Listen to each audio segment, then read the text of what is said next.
गुरुदेव के आशीर्वाद से प्राचीन मंत्रों की इस श्रृंखला में एक बार फिर आप सभी का स्वागत है। आज का वीडियो बहुत खास होने वाला है। पूरा वीडियो मोर के पंख के ऊपर होने वाला है। मोर के पंख के आपको क्या क्या फ़ायदे होते हैं, आपको कहां पर किस हिसाब से, आपकी ज़रूरत के हिसाब से आपको मोर पंख का इस्तेमाल करना चाहिए। बहुत ही ज्ञानवर्धक वीडियो होने वाला है, इसलिए वीडियो को अंत तक ज़रूर देखिएगा। हो सकता है इस वीडियो के माध्यम से आपकी परेशानियां समाप्त हो जाए। वास्तुशास्त्र में ऐसी कई चीज़ों का वर्णन किया गया है जिन्हें घर में रखने से वहां रहने वाले लोगों के जीवन पर सकारात्मक प्रभाव पड़ता है। आज हम आपको ऐसी ही चीज़ों के बारे में बताने जा रहे हैं और हम बात करेंगे मोर के पंख की। धार्मिक मान्यताओं के अनुसार मोर पंख को श्री कृष्ण के श्रृंगार की वस्तु माना जाता है, परंतु बहुत कम लोग जानते हैं वास्तुशास्त्र में इसकी अधिक महत्वता बताई गई है। ज्योतिष, वास्तु, धर्म, पुराण और संस्कृति में कहा गया है कि इसे घर में रखने से जीवन में होने वाला अमंगल टल जाता है। इसके अलावा मोर पंख की क्या क्या विशेषता है, आइए जानते हैं।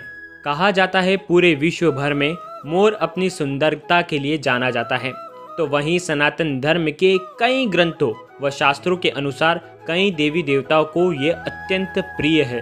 देवी सरस्वती, भगवान श्री कृष्ण, देवी लक्ष्मी, इंद्रदेव, कार्तिकेय, श्री गणेश आदि सभी मोर पंख का किसी न किसी रूप में प्रयोग करते हैं। पौराणिक काल की मान्यताओं की माने तो महर्षि द्वारा मोर पंख की कलम बनाकर इसे प्राचीन समय में कई बड़े बड़े ग्रंथों की रचना की गई है।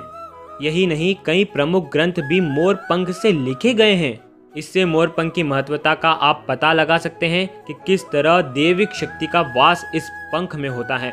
वास्तुशास्त्र के अनुसार मोर एक ऐसा पक्षी माना जाता है जो किसी भी स्थान से बुरी शक्तियों के प्रभाव को दूर करके सकारात्मक ऊर्जा को उत्पन्न करने में सहायक होता है। यही कारण है कि वास्तुशास्त्र द्वारा इसे घर आदि में लगाया जाने की बात की जाती है। माना जाता है कि मोर पंख का सबसे अधिक महत्व अगर कहीं है तो वो है भारत देश में। यहाँ शास्त्रों के अनुसार मोर पंख को नकारात्मक ऊर्जा को दूर करने में सबसे अधिक शक्तिशाली व प्रभावशाली माना गया है। मोर पंख कैसे आपको आपके जीवन की समस्याओं से छुटकारा दिला सकता है, कैसे एक छोटा सा ये मोर पंख आपके लिए संजीवनी का काम कर सकता है, आपका रक्षा सूत्र बन सकता है, आपके बच्चों के जीवन में विद्या का सबसे बड़ा स्रोत बन सकता है, पति पत्नी के जीवन के लिए प्रेम का संचार बन सकता है। मोर पंख में सभी देवी देवताओं और नव ग्रहों का वास होता है, इसलिए यह पंख जीवन की दिशा और दशा बदलने में सहायक माना जाता है। आइए जानते हैं मोर पंख के सबसे उत्तम और उत्कृष्ट और सबसे प्रभावशाली उपाय। अगर आप आर्थिक समस्याओं से जूझ रहे हैं तो आपको अपने ऑफिस या तिजोरी में साउथ ईस्ट दिशा में मोर पंख रखना चाहिए। इससे आपको बहुत लाभ होगा। आपके पास कभी भी धन की कमी नहीं होगी और रुका हुआ धन भी आपको आसानी से प्राप्त हो जाता है। दूसरा उपाय, अगर आप बेडरूम की पूर्व या फिर दक्षिण पूर्व दिशा में मोर पंख लगाते हैं तो आपके रुके हुए कार्य पूरे हो जाते हैं। तीसरा उपाय, जिन बच्चों का पढ़ाई में मन नहीं लगता है उन लोगों को अपने बैग में मोर का पंख रखना चाहिए। ऐसा करने से एकाग्रता बढ़ती है और इससे बच्चों को सहायता मिलती है। ध्यान रखें, आप आपके घर में बच्चों के रूम में आपको 5 मोर पंख एक लाल रिबन में बांधकर जरूर रखना चाहिए। ऐसा करने से भी उनको ज्ञान की प्राप्ति होती है। चौथा उपाय, मुख्य द्वार पर गणेश जी की मूर्ति के साथ साथ आपको 3 मोर पंख लगाने हैं। इससे आपका घर का जो वास्तु दोष है वो दूर हो जाता है। घर में किसी भी प्रकार की नकारात्मक ऊर्जा वास नहीं करती है। पांचवा उपाय, अगर आपके घर में मोर पंख है तो कोई भी बुरी शक्ति प्रवेश नहीं कर सकती। यह आपके घर में सकारात्मक ऊर्जा को बनाए रखता है। छठा उपाय, लक्ष्मी जी सौभाग्य, खुशहाली और धन धान्य व संपन्नता के लिए पूजी जाती हैं। मोर के पंख का प्रयोग लक्ष्मी की इन्हीं विशेषताओं को हासिल करने के लिए किया जाता है।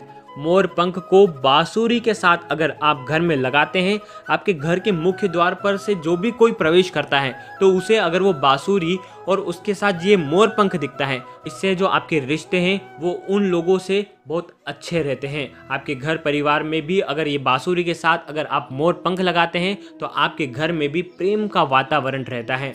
7वां उपाय, अगर आप आपके घर में 2 मोर पंख एक साथ लगाते हैं तो उस घर में कभी भी लोग अलग अलग नहीं होते हैं, सभी साथ में रहते हैं, सभी मिलजुल कर रहते हैं, वहाँ पर लड़ाई झगड़े भी नहीं होते हैं।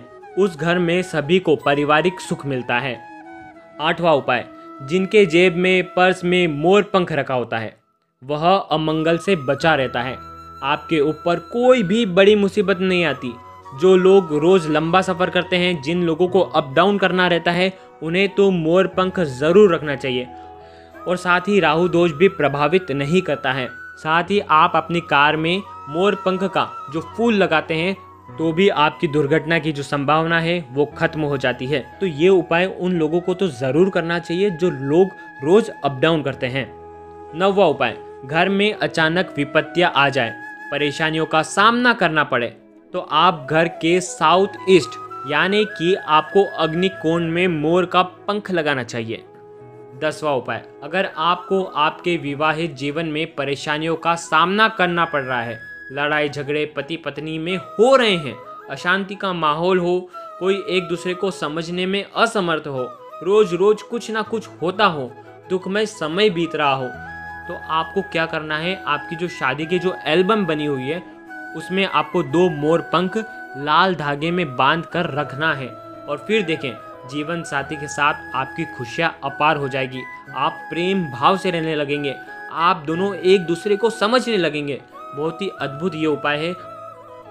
11वां उपाय, अगर आपके घर में किसी भी व्यक्ति को, चाहे वो छोटा हो या बड़ा हो, अगर उसे डरावने सपने आते हैं तो आपको तकिए के नीचे मोर पंख रखने से डरावने स्वप्न नहीं आते हैं।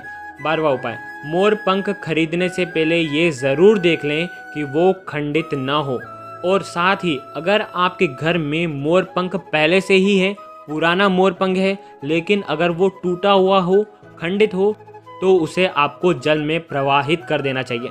टूटे हुए मोर पंख को आपको घर में नहीं रखना चाहिए। 13वां उपाय, धन के स्थान पर, आपके घर में जहाँ पर भी धन का स्थान हो, जहाँ कहीं भी तिजोरी हो, वहाँ पर मोर का पंख आपको खड़ा करके सीधा लगाना चाहिए। इससे धन से जुड़े सभी कार्यों में वृद्धि होगी, धन आगमन के रास्ते खुलेंगे, घर में बरकत होगी, समस्याओं का समाधान होता है। 14वां उपाय, अगर आप अपने जीवन में सूर्य देव का तेज अपने जीवन में लाना चाहते हैं, अगर आप चाहते हैं कि लोग आपको जाने, आपको सरकारी नौकरी चाहिए, लोग आपकी बात सुने, तो आपको 3 मोर पंख लेना है और आपको लकड़ी की फ्रेम में ये लगवाना है और ये आपको पूर्व दिशा की ओर लगवाना है। ऐसा करने से आपके जीवन में आपकी प्रशंसा होगी, आपको लोग जानेंगे। 15वां उपाय, घर में धन से जुड़ी दिक्कत हो, रुका हुआ पैसा आने में दिक्कत हो रही हो, आमदनी से ज़्यादा खर्च हो रहा हो, तो आपको एक कांच का बाउल लेना है, उसमें थोड़े से सिक्के डालने हैं। ध्यान रखें, ये सबसे उत्तम उपाय है। ये उपाय आपको तो हर घर में ये उपाय होना ही चाहिए। उसके ऊपर आपको साबुत चावल डालना है और उसके ऊपर आपको क्या करना है, चावल के ऊपर आपको 4 मोर पंख अलग अलग करके 4 मोर पंख आपको लगा देना है, खड़े कर देना है। और आपको ये बाउल आपके घर के साउथ ईस्ट कॉर्नर पर आपको ये रख देना है।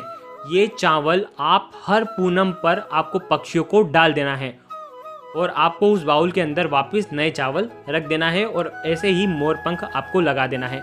ऐसा करने से आपके जीवन में आ रही धन से जुड़ी परेशानियां सब समाप्त होगी।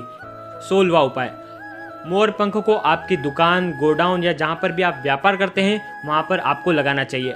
आप आपकी दुकान की डायरी, जो बही खाता होता है, आप उसके अंदर भी आप एक मोर पंख रख दें। ऐसा करने से आपके जीवन में जो भी पैसा रुका होगा, दुकान संबंधित जो भी पैसा आपके पास आने वाला होगा, अगर वो रुका होगा तो वो आने लग जाएगा, धन से संबंधित परेशानियां दूर होने लगेगी। तो आज हमने आपको वास्तु के अनुसार मोर पंख के सबसे उत्तम, सबसे सर्वशक्तिशाली सनातन धर्म के हिसाब से हमने आपको ये मोर पंख के प्रयोग बताए हैं। गुरुदेव के आशीर्वाद से प्राचीन मंत्र, यंत्र और उपाय आपको प्रभावना के रूप में दिए जा रहे हैं। आप अपने इस चैनल को लाइक करें, शेयर करें, सब्सक्राइब करें और बेल आइकन को जरूर प्रेस करें। जय माता रानी, जय गुरुदेव, प्रणाम।